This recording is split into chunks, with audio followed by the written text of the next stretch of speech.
Hey, welcome back to Historic Investments. Today I'm really pleased to be able to bring you an example of a Belgian Army high power pre-war as issued with all the correct accessories. I know when you usually see them at either gun shows or auctions, it's just either a bare gun or a gun with a flatboard stock and attached holster, which was not correct for the Belgian Army pistols as originally issued. So let's go through the gun, all of the accessories, so it'll give you a little bit of a better background, what to look for when adding one to your own collection. Remember, if you like what you see, please like and subscribe.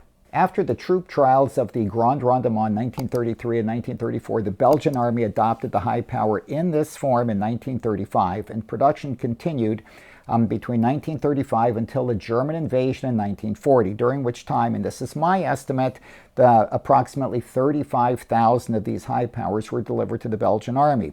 The most common variation is what you're seeing now. In other words, it had a drift adjustable front sight, which had some serrations at the front, a tangent rear sight. We'll go into some of those details later. And they were all cut for a shoulder stock. If you're a collector, you need to know that these were rust-blued guns and that there are 3 serial numbers that you need to check for. The barrel is serial numbered on the hidden surface. The slide is serial numbered. These are the full serial numbers, by the way, the barrel, the slide, and the frame. Grips were not serial numbered, neither was the magazine. All these guns had the earliest type of configurational components. In other words, the slide had the thumbprint in the front, and they were made with internal extractors. All of these guns had the little pin here for the magazine safety. So now let's turn and take a look at the rear sight. There were 2 types of rear sight. This is the earlier and most common variation. Both were numbered 50 to 500. The first type of rear sight was numbered halfway up the ladder. The second type of rear sight, which has got a little bit of a different slope to the base, was numbered 50 to 500 with the numbers extending almost to the pivot point. The vast majority of these guns were cut for shoulder stock, and since sliding is a favorite occupation, a lot of the people like to fake this kind of stuff, you need to look at for some of the details. There'll always be a little bit of a depression here for the stock lug to engage the slot, but also, more importantly, notice how the slot opens up near the top. You should also look inside the slot, because right at the top, the milling is a little bit deeper and there's a little extended ridge, or a little bit of a higher point there right in the center. The left side of the gun is marked in a conventional manner. You've got the FN address on the left side of the slide, and then you've got the commercial proofs and the military acceptances. So let's take a closer look at some of the acceptances.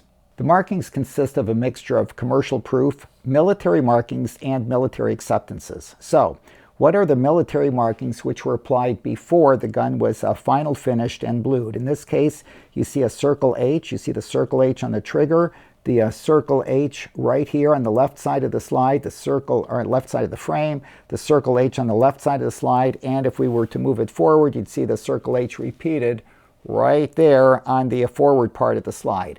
Now, after the gun was finished, and I'm going to just change the lighting a little bit, you can see these acceptances. There are 2 acceptances here. If you rotate the gun enough, you can see that these acceptances were applied again after the gun was finished. So the metal is usually a little bit welled up around these acceptances, and there's a little bit of haloing or discoloration. As a collector, you need to take these guns apart and make sure that the parts are matching. So, as mentioned, the barrels were marked with the full serial number on the left side, so you need to take it apart and look. Here's the full serial number, again repeated on the right side of the slide, right side of the frame. Also, as I mentioned, these guns were rust-blued, so while the guns are apart, if you're not familiar with the finish, look at the inside. If you can see right here, this part of the metal was never touched with the rust blue. It's still in the white. Same thing for the frame. Again, here, this part of the metal is in the white, never touched with the rust blue process.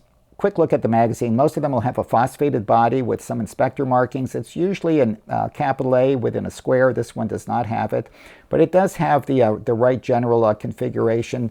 These guns will always have an aluminum follower, and they'll have this early configuration floor plate with the split tail in this area. Again, the magazines were not numbered to the pistols.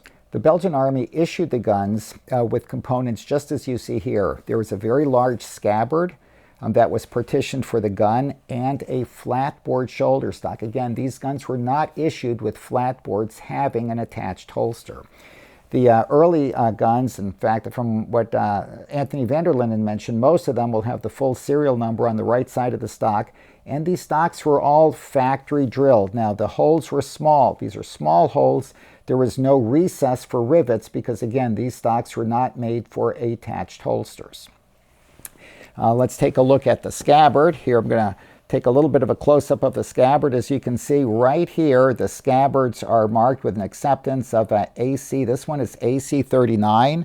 Scabbards have been marked and dated between 1936 and 1940.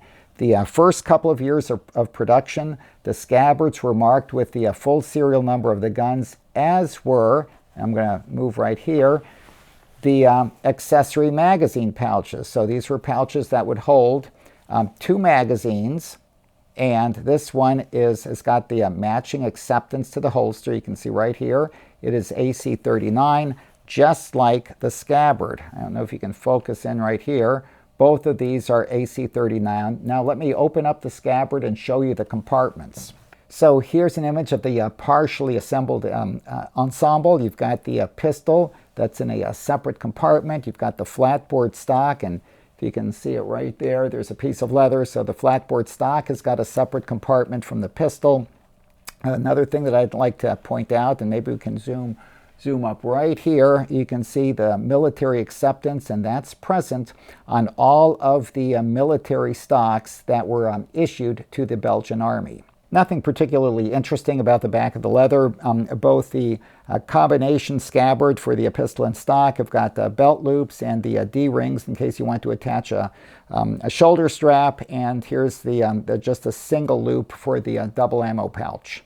Hopefully you enjoyed this overview of the pre-war Belgian Army high power, together with its accessories. Again, if you're going to collect this kind of thing, you really need reference material. I can't recommend strongly enough the FN Browning Pistol Book by Anthony van der Linden. Best source for this material. But for right now, I'm signing off. Good luck, good collecting.